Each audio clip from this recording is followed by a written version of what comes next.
Yang lebih miris lagi adalah ketika uang hanya 50.000 satu hari di tangan, kemudian yang harus dikasih makan lebih dulu adalah laki-laki dan anak-anak. Perempuan biasanya makan belakangan, selalu begitu. Dan untuk menahan lapar, mereka itu jajannya itu pinang dan tembakau. Nah, ketika bahkan ibu menyusui masih harus menahan lapar dengan jajan pinang dan tembakau, makanya tidak heran kalau balita di sana masih bayi, masih disusui, sudah menderita ISPA atau TBC, bukan hanya karena perubahan iklim mikro ya, tapi karena ibunya juga berubah. Apa yang diceritakan oleh orang tua terkait makanan yang dulu mereka makan sudah beda sekali dengan apa yang ada di meja makan sekarang. Jadi sudah bukan ethnocide, ecocide, ini sekarang sudah benar-benar genocide yang dibuat sesistematis mungkin dan dalam tempo yang slow motion, tapi tidak tahu dengan keadaan yang ada di Papua Selatan dengan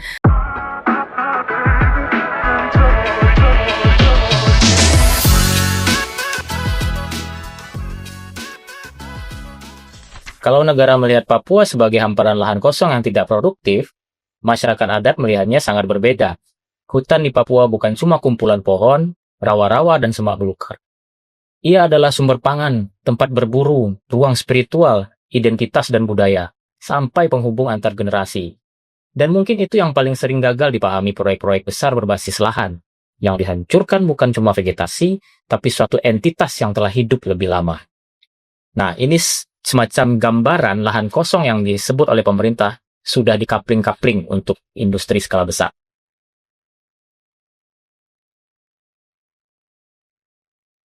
Oke, sebelum itu saya mau ke Mas Sapta dulu nih. Ada temuan terbaru dari citra satelit yang kita monitor terkait dengan proyek jalan akses 135 km Wanam menuju Muting. Apa nih temuan terbaru Mas Sapta? Iya, kemarin kita sampai Februari sudah mengecek gitu ya. Artinya jalan itu dari Wanang dia sudah sampai ke sekitar Salamepe gitu ya. Itu panjangnya 58 kilo gitu. Tapi karena kita bergantung dengan citra satelit dan seringnya adalah berawan, jadi kadang kita agak sulit juga mencari yang jelas gitu ya. Tapi data terbaru kita, nah ini di Juni 2026, ini kita lihat, ini ujung jalan yang 58 kilo itu, yang dari Wanam sampai Salamepe gitu ya. Nah harusnya kan jalannya itu nyambung terus gitu ya, tapi ternyata tiba-tiba dia ada jalan lagi sini gitu lurus gitu. Nah ini ternyata jalan ini dibuat melalui konsesi sawit ini, yaitu PT Dongin Prabawa. Jadi dia akses pertama dari sini, akses kedua, akses ketiga. Nah ini kalau kita pertebal gitu ya, kita lihat ternyata ada jalan akses dulu. Ada jalan akses dulu dari kebun sawit, dan ada jalan akses gitu. Nah ini baru kemudian dibangun jalan lurus itu, yang sambungannya 135 itu. Nah ini sudah sepanjang 37 km. Nah ini ada kemungkinan juga jalan ini dibangun setelah ada perintahnya pengadilan itu ya dari gugatan 135 bahwa aktivitas pembangunan akses 135 kilo ini harus dihentikan gitu. Tapi sampai sekarang kita lihat, kita cek, memang ternyata yang sedang dibangun sekarang adalah jalannya dulu gitu ya, yang mungkin ya kita anggap segmen kedua gitu ya, yang dari Salamepe sampai nanti ke Muting. Tapi yang jadi pertanyaan adalah kenapa aksesnya melalui kebun sawit ini, kenapa nggak langsung nyambung gitu ya.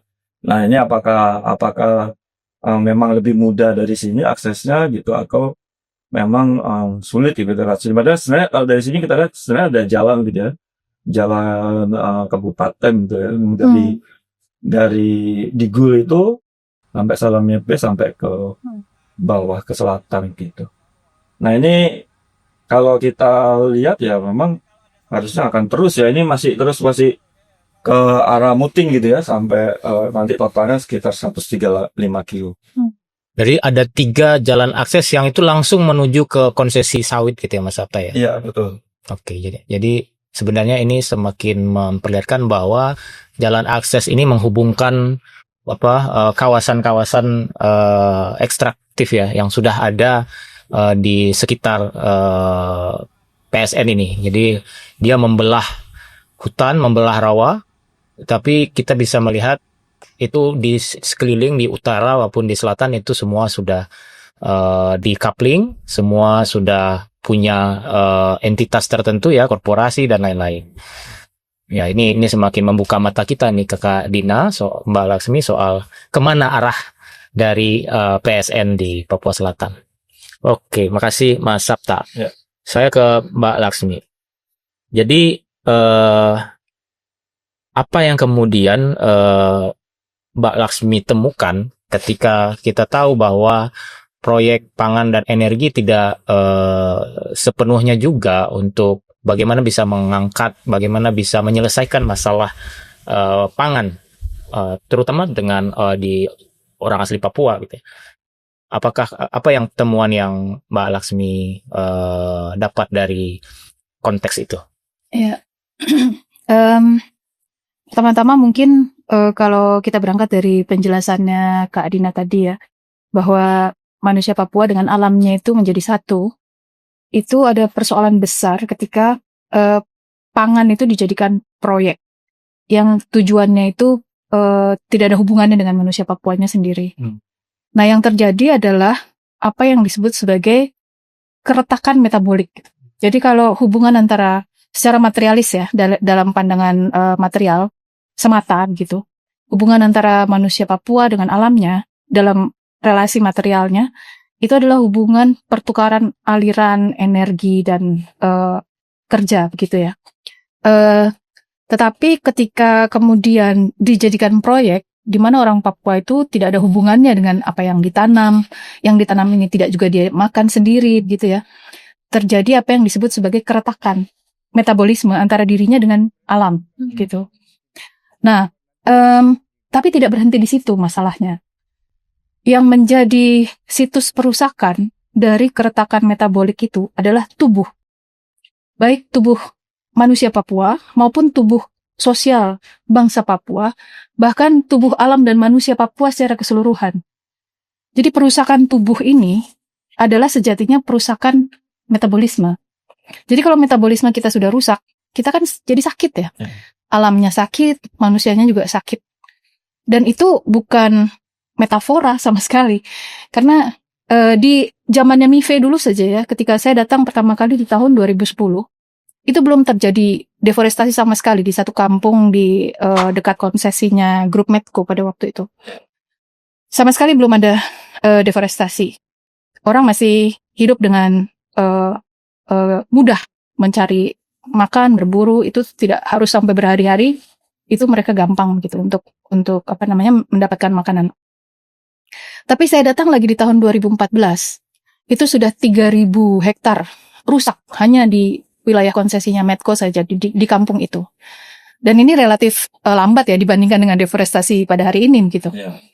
Nah, pada waktu itu saya datang, itu anak-anak balita yang menderita ISPA yang sebelumnya tidak ada, itu bisa sampai puluhan. Dan bahkan orang tua, perempuan, dewasa begitu yang menderita TBC paru dan TBC kelenjar itu bermunculan. Belum lagi ditambah dengan munculnya penyakit HIV/AIDS di kampung pada saat itu ya.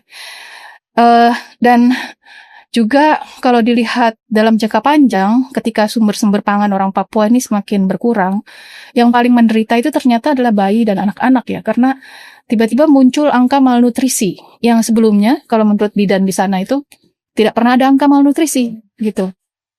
Nah, termasuk ternyata bayi atau balita yang menderita ISPA ini bukan saja karena tiba-tiba tutupan hutannya hilang gitu. Itu bagi kita orang kota itu membayangkan bagaimana segarnya O2 hidup di bawah tutupan hutan, itu kita nggak punya imajinasi sama sekali. Saya juga baru sadar ternyata orang bisa sakit ya kalau tiba-tiba iklim mikronya berubah gitu. Nah, itu sakitnya bukan hanya karena iklim mikronya berubah, tetapi juga ketika laki-laki harus kerja di perusahaan, upah itu hanya 50.000 satu hari. Kemudian 50.000 ini habis satu hari itu untuk beli beras, beli ikan kaleng, beli mie instan ya. Nah, kalau ini terjadi di dalam jangka waktu yang sangat panjang, kualitas nutrisi anak pasti berubah kan. Dari tadinya mereka makan ikan, makan protein yang begitu segar datang dari sungai, datang dari rawa, dari hutan berburu. Kemudian sagu yang indeks glikemiknya sangat rendah, begitu ya. Jadi perubahan pola pangan itu ternyata mengakibatkan angka stunting. Berikutnya ya, kita temukan gitu di BPS tuh angka stunting di Papua itu memang meningkat. Dan yang lebih miris lagi adalah ketika uang hanya 50.000 satu hari di tangan, kemudian yang harus dikasih makan lebih dulu adalah laki-laki dan anak-anak. Perempuan biasanya makan belakangan, selalu begitu. Dan untuk menahan lapar, mereka itu jajannya itu pinang dan tembakau. Nah, ketika bahkan ibu menyusui masih harus menahan lapar dengan jajan pinang dan tembakau, makanya tidak heran kalau balita di sana masih bayi, masih disusui, sudah menderita ISPA atau TBC, bukan hanya karena perubahan iklim mikro ya, tapi karena ibunya juga berubah pola pangannya.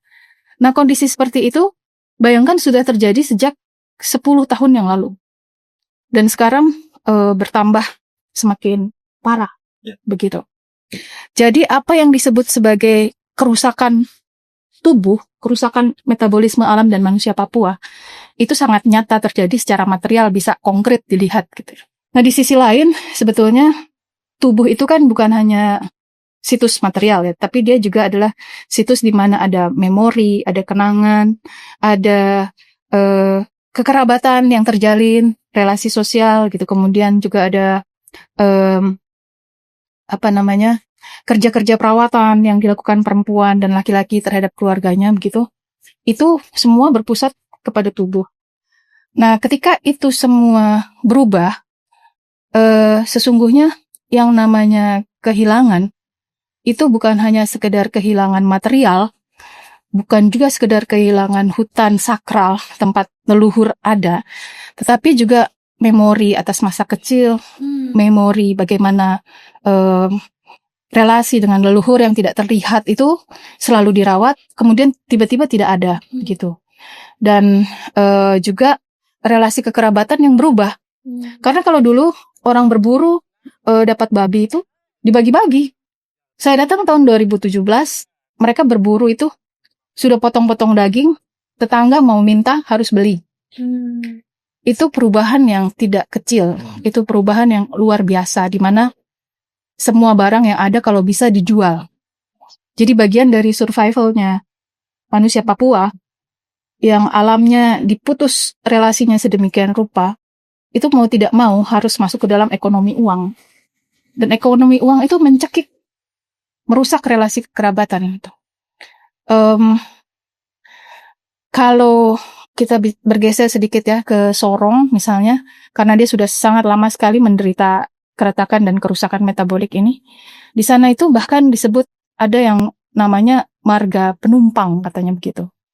Mereka disebut sebagai musafir. Karena sudah tidak ada punya tanah lagi. Gitu. Jadi hanya karena kebaikan marga yang punya tanah lah, mereka bisa tinggal. Dan itu betul-betul bagaimana ya? Seperti orang minta-minta jadinya seluruh hidupnya itu sampai kepada anak cucu. Yang dia pikirkan itu adalah bagaimana ya kami ini hidup seperti sudah meminta-minta begitu. Jadi kondisi kerusakan metabolik ini sama seperti membuat orang yatim piatu begitu. Sudah tidak punya lagi mama, sudah tidak punya lagi bapak yang di mana tempat berlindung, mencari makan, mendapatkan rumah, perawatan dan kasih sayang. Jadi kalau kita mau membayangkan bagaimana kehilangan orang Papua, ya bayangkanlah bagaimana kalau kita menjadi anak yatim piatu, gitu. Begitu sudah. Nah, tidak ada sandaran lagi begitu ya. Ada tulisan jurnalis Kompas yang menarik soal itu. Judulnya Pesta Babi dan Nasi Kosong. Ya, jadi memang dengan adanya produksi beras yang cukup, gitu ya, anak-anak Papua bisa makan nasi. Tapi lauknya nggak ada, jadi nasi kosong gitu. Karena lauknya kan dia dapatnya dari hutan. Entah itu dari berburu, entah proteinnya ya. Entah itu dari berburu, entah itu dari memancing ikan di rawa, dan lain-lain. Jadi menarik apa yang disampaikan Mbak Laksmi. Saya mau konfirmasi itu ke Kakak Dina. Apakah itu yang ditakutkan oleh generasi muda Papua, khususnya perempuan Papua sekarang? Atau mungkin itu hanya menggambarkan sebagian atau seperti apa nih? Kakak Dina mendengar itu. Benar, apa yang dikatakan oleh Mbak Lasmi itu sangat merefleksikan keresahannya kita semua yang ada di Papua. Keretakan metabolisme itu, dan bahkan beberapa term yang kita sudah mulai menggunakan adalah slow motion genocide itu. Karena sudah bukan lagi budaya yang kita sudah tidak bisa lihat, bahasa saya saja tidak bisa menggunakan bahasa asli, makanan juga apa yang diceritakan oleh orang tua terkait makanan yang dulu mereka makan sudah beda sekali dengan apa yang ada di meja makan sekarang. Jadi sudah bukan ethnocide, ecocide, ini sekarang sudah benar-benar genocide yang dibuat sesistematis mungkin dan dalam tempo yang slow motion, tapi tidak tahu dengan keadaan yang ada di Papua Selatan dengan kecepatan perubahan ekologi yang ada di sana apakah akan lebih cepat lagi dan ditambah dengan perubahan iklim. Jadi penting juga buat teman-teman sobat lingkungan di sini untuk tahu bahwa bukan hanya dampak dari PSN dari kerusakan ekologi yang Papua akan tanggung, tapi krisis iklim. Kayak sekarang saja Gunung Nemangkawi sudah tidak tahu saljunya akan bertahan berapa lama. Dan itu juga buat orang asli Amume pasti akan mengalami proses kedukaan mereka dengan gunung sakral mereka itu. Dan saya tidak bisa bayangkan saudara-saudara yang ada di Papua Selatan, yang masyarakat asli yang ada di sana, pasti mereka akan melewati masa-masa itu, grieving lagi. Masa-masa kerusakan secara mental, secara komunitas, communal living, dan menurut saya beberapa hal yang kita bisa lihat dari pembangunan-pembangunan yang sebelumnya terjadi di Papua, contohnya Sorong maupun di Timika, bahwa dengan ada pembangunan ini di situ juga ada maksudnya kayak alkohol, maksudnya militerisasi dan juga segala macam hal yang paket-paketnya lah. Dan itu juga sendiri berdampak pada mental dan masyarakat Papua yang mengalami itu, yang harus mengorbankan tanah mereka dan budaya mereka. Jadi di sisi lain juga itu kehilangan hubungan dengan para leluhur secara spiritual. Kayaknya sepanjang podcast ini saya juga sudah bisa, teman-teman sobat lingkungan pasti bisa merasakan saya punya keresahan dari awal saya bicara di podcast ini. Tapi memang kembali kita di Papua sudah di dalam mekanisme defense mode begitu, kayak berjaga-jaga karena ini sudah antara hidup dan mati begitu. Dan pemuda Papua sebagai penerus generasi dan pelanjut adat dan pelanjut budaya, memang kita di ujung jurang begitu, yang ini krisis iklim juga masuk, tapi pembangunan juga masuk. Jadi kita harus kemana? Begitu. Jadi ketakutannya tuh berlapis-lapis, dan tidak adil pembukaan lahan bisa terjadi sebanyak ini dengan sekarang saja sudah berapa 8 juta ton emisi yang dikeluarkan, potensinya bisa sampai ratusan juta ton, dan ada saudara-saudara kita di Pasifik yang harus migrasi karena pulaunya hilang. Make sense, begitu, tidak masuk akal. Dan kita sebagai, maksudnya masyarakat adat sebagai bagian dari komunitas besar Pasifik itu, kita bisa merasakan, apalagi saya yang tinggal di pulau, yang punya kampung adalah pulau, yang sekarang saja orang-orang di Biak harus sudah memikirkan abrasi dan bagaimana rumah-rumah yang dibangun di pinggir pantai harus berubah dan pindah semakin mundur dari pinggiran pantai. Dan pasti ceritanya sama juga di saudara-saudara di Papua Selatan yang tinggal di pesisir pantai juga. Jadi itu adalah paniknya kita orang sebagai generasi muda Papua sekarang, dan kenapa kita masih tetap marah-marah. Kalau boleh saya tambahkan sedikit ya, ini kan by design. Jadi pembangunan itu selalu by design. Proyek strategis nasional itu by design. Jadi apa yang dihadapi oleh kawan-kawan Papua ini adalah sebuah politik kematian yang didesain.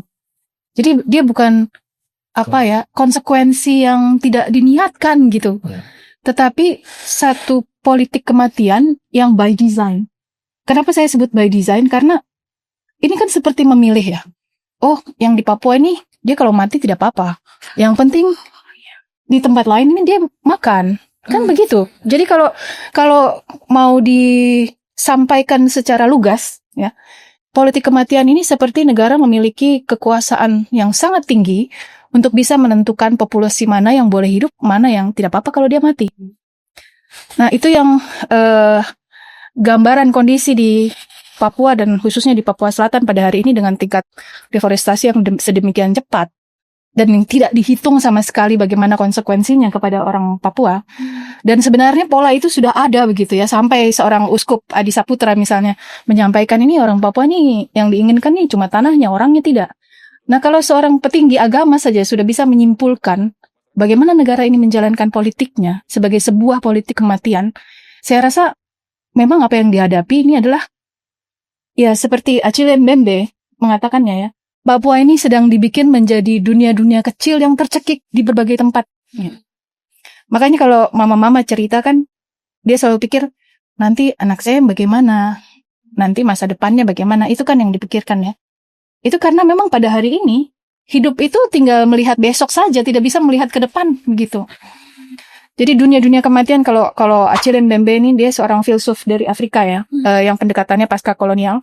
Dia melihat bahwa inilah yang namanya dunia kematian, di mana orang-orang itu dipaksa untuk hidup dalam dunia yang tidak punya harapan, gitu. Dalam banyak proyek skala besar, selalu ada pihak yang diminta berkorban demi sesuatu yang disebut pembangunan. Tapi di Papua Selatan, masyarakat adat kehilangan ruang hidupnya. Sementara di saat yang sama, korporasi justru mendapat konsesi baru dalam skala raksasa. Dan semua ini dibungkus atas nama kepentingan nasional. Nah, saya ingin ke Mbak Laksmi. Sebenarnya tadi sudah dibuka bagaimana kemudian masyarakat di Papua itu seolah-olah dalam alam bawah sadarnya menerima bahwa ini bentuk pengorbanan gitu ya, yang harus mereka lakukan demi memberi makan di tempat lain gitu ya. Sementara mereka sendiri mengalami kerusakan metabolis dan lain-lain. Nah, kenapa mungkin menurut Mbak Lasmi pembangunan di Papua seringkali menjadikan masyarakat ini sebagai objeknya ya, bukan sebagai subjek? Pertama, seperti yang tadi sudah banyak didiskusikan ya, ada logika kolonial yang tidak terputus dari waktu ke waktu diterapkan sebagai moda pembangunan di Papua. Apa logika kolonial itu? Menganggap Papua itu tanah kosong. Kemudian menganggap Papua itu tidak ada orangnya. Tanah kosong ini bukan cuma tidak ada orangnya ya, tetapi juga tidak ada sistem pengetahuan atau sistem hukum yang sudah ada di sana. Pesta babi menunjukkan bahwa itu tidak benar kan ya. Jadi sudah pasti di tanah Papua itu ada orangnya, ada sistem hukum yang mengatur bagaimana tanah Papua itu dipakai, dimaknai oleh orang-orang yang tinggal di dalam ruang hidup itu, dan juga ada relasi-relasi yang tercipta beyond imajinasi orang modern, sehingga menganggap bahwa Papua itu objek gitu. Padahal sesungguhnya kan yang hadir dari satu realitas di Papua adalah semua yang ada di Papua itu hubungannya subjek-subjek gitu. Antara manusia Papua dengan alamnya, antara manusia Papua dengan flora dan fauna gitu ya. Jadi tidak ada yang terpisahkan. Jadi hubungannya ya subjek-subjek. Ini sesuatu yang tidak ada di dalam hukum positif negara Indonesia maupun di dalam logika pembangunan kolonial ya, yang melihat bahwa hal yang seperti itu adalah fabel atau fiksi begitu. Itu realitas yang tak terbaca begitu. Jadi memang persoalan yang paling mendasar kenapa Papua ini dijadikan objek di luar alasan-alasan bahwa dia memiliki sumber daya alam yang sangat kaya dan seterusnya, sehingga logika ekstraksi itu dianggap lebih cocok diterapkan di Papua. Tapi lebih dari itu sebenarnya ada persoalan paradigmatik yang mendasar yang menjadi penyakit dalam cara Indonesia membangun dan melihat Papua. Dan persoalan paradigmatik itu terletak pada ketidakmampuan negara ini untuk bisa memahami dan menerima bagaimana orang Papua dan alamnya itu adalah relasi subjek-subjek gitu. Tidak ada objektivitas. Jadi iya, tidak ada objektivitas. karena relasinya subjek-subjek dan melekat satu sama lain gitu. Tadi bagaimana dia mewujud menjadi totem dan sebagainya. Ya tentu saya atau semua teman yang ada di sini yang non Papua tidak bisa membayangkan apa sih totem itu gitu ya. Tapi kalau misalnya kita lihat di salah satu film Pesta Babi saja ya, ada katanya totem, tapi kok ada kanguru yang dipanah kemudian dia mati gitu. Totem itu bukan berarti tidak boleh bunuh binatang, tidak boleh bunuh. Tidak. Kalau misalnya cara pandangnya seperti itu, bahwa binatang itu diburu karena dia objek, itu salah gitu. Kalau menurut saya ya, mungkin saya salah memahami, tetapi karena hubungannya subjek-subjek, binatang ini memang dia hadir untuk kasih makan orang Papua, begitu. Kan tidak mungkin juga dimakan tidak diburu kan ya. Jadi harus diburu, itu berburu itu hanya mekanisme saja alam memberi makan kepada orang Papua begitu. Tetapi ya kalau pernah lihat Avatar misalnya ya, kalau habis dipanah begitu kan ada semacam doa permintaan maaf. Barangkali itu sangat literer gitu ya. Tetapi antara kepercayaan bahwa mereka menyatu dengan alam yang memberi makan dan merawat, pekerjaan berburu, meramu, memanen kekayaan alam itu bagian dari bagaimana alam itu memberi hidup begitu.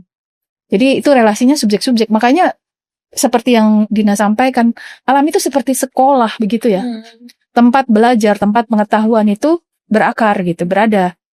Jadi sedemikian overwhelmingnya gitu alam bagi manusia Papua, karena mereka memang tidak punya relasi kuasa yang menginstrumentalisasi alam semata-mata hanya sebagai alat untuk cari makan gitu. Nah ini bedanya dengan korporasi atau negara yang melihat alam itu sebagai tempat untuk cari rente misalnya begitu ya. Jadi kalau misalnya dalam Ini pangan strategis istilahnya itu. ya, Kita strategis. saya jadi ingat nih di salah satu upacara ritual potong babi dalam pelepasan tanah dalam tanda kutip orang Malin waktu itu kepada Medco, kan Arifin Panigoro waktu itu diangkat dulu sebagai anak adat. Dia disebut sebagai Namek atau saudara laki-laki. Kemudian konsepnya adalah ini piring makan kita bersama. Gitu. Jadi bayangkan bagaimana orang luar mau datang itu bagi mereka ini berbagi. Gitu. Berbagi, kenapa berbagi? Karena dia sudah jadi saudara kita, makanya kita harus bagi. Betapa sakit hatinya begitu. Saudara yang dijadikan tempat berbagi ini ternyata mengkhianati semua upacara, semua kesepakatan, semua omon-omon yang disampaikan itu gitu. Ketika hutan mereka hancur, mereka tidak bisa makan. Bahkan untuk datang ke dapur perusahaan saja mereka diusir. Gitu. Jadi ini kan satu penghinaan ya, satu penghinaan gitu kepada orang Papua yang memang punya tempat. Begitu, jadi ya begitulah ya bagaimana penerjemahan subjek menjadi objek lewat mata negara ini adalah satu kesalahan paradigmatik yang luar biasa. Secara totem. Kalau kita taunya Tottenham Hotspur. Tottenham. Iya, Tottenham. Kak Dina, sudah sejauh apa sebenarnya pembangunan seperti ini dimaknai oleh anak muda Papua? Apakah memang pembangunan model seperti ini yang diimpikan bisa mengangkat, bisa mensejahterakan masyarakat Papua?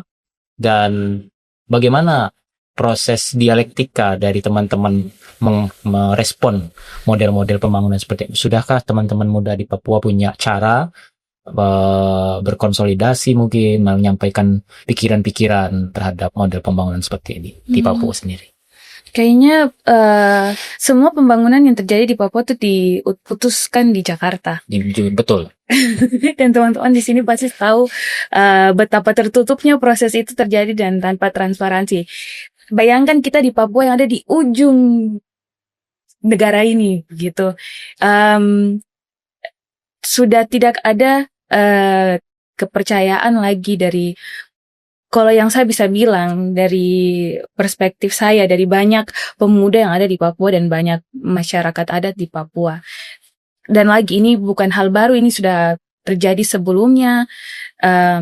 Tapi sekarang menjadi sesuatu yang semakin parah dan semakin traumatis, if that's even a word, dengan datangnya militer di Papua dengan jumlah yang sangat banyak.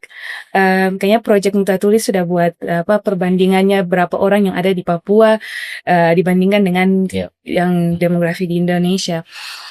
Jadi di Biak saja kita belum dijadikan PSN, masih di fast track statusnya sebagai PSN untuk Bandara Antariksa, tapi sudah ada pengiriman militer dari tahun lalu beribu-ribuan gitu. Jadi pendekatan yang digunakan untuk pembangunan ini masih menggunakan pendekatan yang hanya melukai dan menimbulkan trauma yang sama lagi buat masyarakat Papua, yaitu pendekatan militer, bukan keamanan. Ini tidak aman, tidak ada yang aman ini. Ini memang hanya untuk ini menyakiti kita, begitu menimbulkan trauma lagi. Pemuda sekarang memang harus lebih kreatif dengan apa yang kita punya sebagai anak-anak milenial, zilenial atau Gen Z, dengan berkoordinasi, berkonsolidasi, dan memang sesuatu yang butuh kami untuk kita bisa menjaga hutan, menjaga alam, dan dalam defense mechanism itu kita harus benar-benar kreatif. Tapi saya percaya juga bahwa yang sekarang teman-teman lakukan bukan hal baru, itu sudah dilakukan oleh leluhur kami untuk menjaga tanah. Dan sesuatu yang saya sendiri lagi coba pelajari adalah blood memory. Jadi mengingat saya tidak hidup, tidak merasakan pengalaman itu, tapi ada dalam gennya saya, epigenetics gitu. Like saya sebagai perempuan biak dari Keret yang artinya adalah pasir, dan pasangan Keret saya adalah sunset, adalah matahari terbenam. Keret clan, begitu, clan structure. Jadi blood memory yang ada di saya ketika saya berada di atas pasir dan melihat sunset, mau itu sunset di Biak maupun sunset di Jakarta, rooftop Jakarta, itu tetap Beda. saya masih bisa merasakan sebuah alam begitu buat saya. Jadi teman-teman yang sekarang lagi berkonsolidasi dan lagi berstrategi menggunakan blood memory yang kita punya. Karena itu tadi saya bilang kita ada di ujung jurang, dan we're trying to mengambil semua sumber yang ada di sekeliling kita, tapi di dalam diri kita juga, yaitu itu blood memory. Selain dari cerita orang tua, selain dari melihat, kayak saya lihat pasir, saya lihat sunset, saya lihat alam, saya juga bisa merasakan itu dalam tubuh saya secara internal begitu. Dan hal-hal seperti itu yang kita mengkoneksikan dari pergerakan membuat sasi di Biak. Kita sekarang baru mulai dengan membuat sasi juga karena belajar dari teman-teman, dari saudara-saudara kita di Papua Selatan. Jadi ada perjuangan, ada perlawanan. Bukan berarti kita menolak dan mengikuti arus yang membawa kita kepada jurang ini, tapi kita ada perlawanan. Dan tentunya teman-teman tahu dari film Pesta Babi juga bahwa perlawanan itu ada. Iya. Dan kita akan melihat nih bagaimana perlawanan ini difokuskan akan seperti apa kalau kita melihat proyeksinya ke depan akan seperti apa wajah setidaknya di Papua Selatan ya, dengan adanya proyek strategis nasional, kawasan swasembada pangan, energi dan air nasional. Silakan Mas Saptani, gimana dengan status sekarang dan dalam 1-2 tahun ini akan seperti apa wajah? Jadi sebelum jawab itu, kita lihat sebenarnya Papua Selatan ini kenapa jadi target yang sangat menarik. Pertama, selain dianggapnya tanah kosong ya, hutan sebagai tanah kosong, rawan sebagai tanah kosong, hampir semua wilayah dari Papua Selatan itu adalah dataran rendah, gitu ya, kira-kira antara 0 sampai 50 meter gitu. Nah ini ditambah dengan akses sungai Digul yang lebar. Nah ini tongkang bisa masuk. Ya, kemudian pembukaan lahan itu jadi lebih mudah gitu. Jadi ini potensi yang sangat menarik gitu, karena dia akan gampang bukanya gitu. Sebenarnya kalau hampir semua Papua Selatan ini masih berhutan, Merauke juga sebagian berhutan. Sebenarnya kan sudah diberikan izin-izin konsesi ya. Ada PBBH, HPI, dan sawit gitu. Nah ini di dalamnya sebenarnya masih banyak hutan alamnya gitu kan. Artinya seperti di konsesi sawit ini sebenarnya banyak konsesi sawit itu. Ini baru dibuka kecil gitu. Nah artinya ini potensi deforestasi yang masih sangat tinggi. Artinya memang dia diberikan hak untuk membuka itu. Nah tapi bagaimana caranya, kita harus stop ini karena apakah kita masih butuh ekstensifikasi lahan sawit gitu ya? Apakah kita masih butuh itu? Gitu. Nah, yang kedua, dari semua konsesi ini kira-kira harusnya dilihat gitu ya. Mana yang akhirnya proyeksi ke depannya nggak usah panjang nggak usah jauh ke depan gitu ya. Tapi tergantung dari dorongan politik juga gitu. Artinya ketika ada bioetanol, berarti tiba-tiba sawit menjadi primadona. Seperti kata Presiden Prabowo kan, Papua itu harus tanamin sawit gitu kan, karena kebutuhan akan energi. Nah itu juga yang akan menjadi faktor mempercepat deforestasi gitu. Nah, Juli ini udah mulai B50 mandatory sudah mulai kan 1 per Juli. 1 Juli. Nah itu berarti ada excuse kan, ada alasan gitu kan, ada faktor pemercepat untuk mendeforestasi ini semua yang di Papua Selatan gitu. Nah kalau ditambah dengan PSN yang ini gitu kan, kalau kita lihat ini akan semakin potensi deforestasi semakin luas gitu kan, antara luas dan semakin cepat gitu. Yang tadinya di sini hutannya aman-aman aja tanpa ada PSN, sekarang lebih terancam lagi gitu. Yang tadinya dulu ada MIFE sudah gagal, ternyata ada PSN baru gitu. Artinya hutan-hutan ataupun rawa yang ada di Papua Selatan ini tidak pernah tenang sebenarnya ya. Karena ya itu tadi, karena dia dataran rendah, akses yang sudah terbangun gitu ya di Sungai Digul gitu. Nah itu yang menjadi daya tarik tersendiri gitu buat para pembalak hutan gitu ya. Meskipun memang dikenal dengan deforestasi legal ya, karena deforestasi yang ada di dalam izin-izin yang diberikan oleh pemerintah gitu. Nah ini di konteks Papua Selatan ya, tapi di konteks nanti tebu gitu ya, ini jelas yang paling cepat terdeforestasi adalah konsesi tebu yang sudah APL. Artinya dia tidak ada butuh izin-izin lagi gitu kan, sudah langsung bisa HGU. dibuka. Iya, dari HGU gitu ya. Nah, tinggal nanti menunggu kawasan konsesi tebu yang ada di kawasan hutan. Berarti harus ada dilepaskan dulu gitu kan. Nah, itu baru nanti Bisa ditunjukkan pelepasan kawasan hutan yang 486.000 itu yang mana, dan sekarang kan sudah diberikan ke Agrinas Pangan sekitar 116.000 Mas Sabta. Yang mana itu coba? Nah, ini kalau kita lihat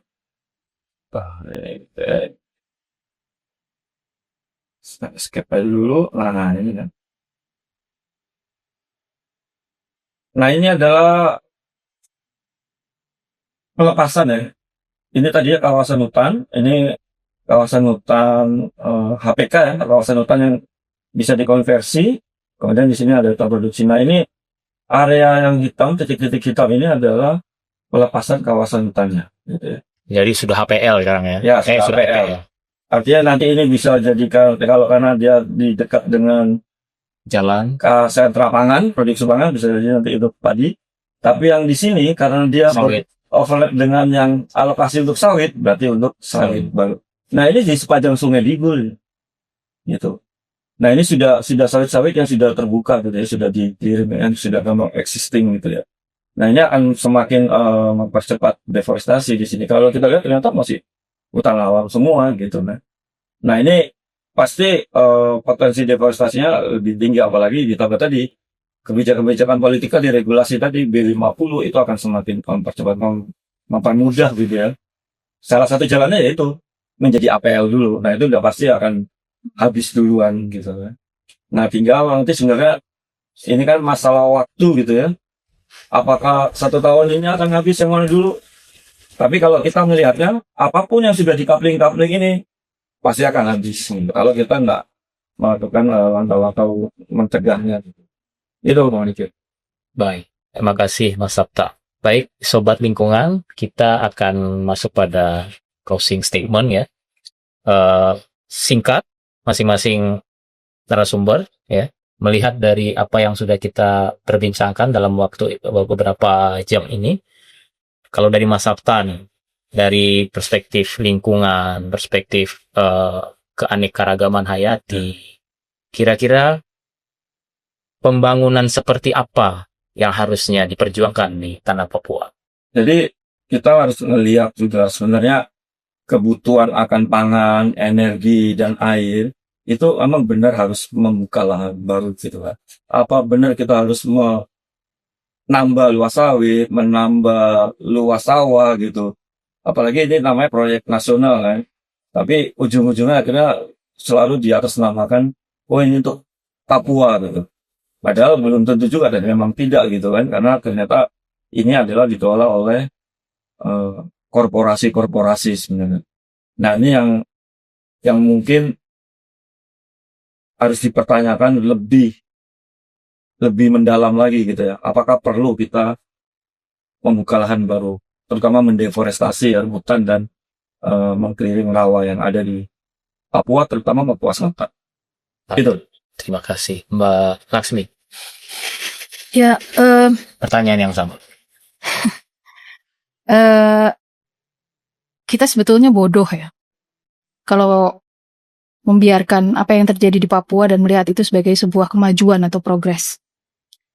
Kenapa saya bilang bodoh? Karena sebetulnya hutan tropis terbesar yang ada di dunia itu tinggal 3. Tinggal 3. Di Kongo, Amazon, dan Papua. Jadi kalau Papua hancur, sebenarnya kita ini sedang bunuh diri. Gitu.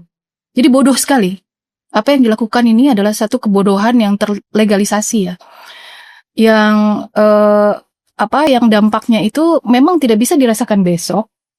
Tetapi bagaimana dengan tanggung jawab intergenerasi misalnya gitu. Itu yang nanti akan menerima banjir, gelombang panas, kebakaran hutan dan seterusnya itu sebetulnya dekat sekali sih. Kita nggak usah mikir generasi kita sendiri akan merasakan itu gitu. Jadi ini bukan persoalan sekedar bersolidaritas dengan Papua sebagai korban, tapi sesungguhnya kalau ini terjadi kita sedang membolehkan bunuh diri besar-besaran begitu. Nah itu yang jadi persoalan.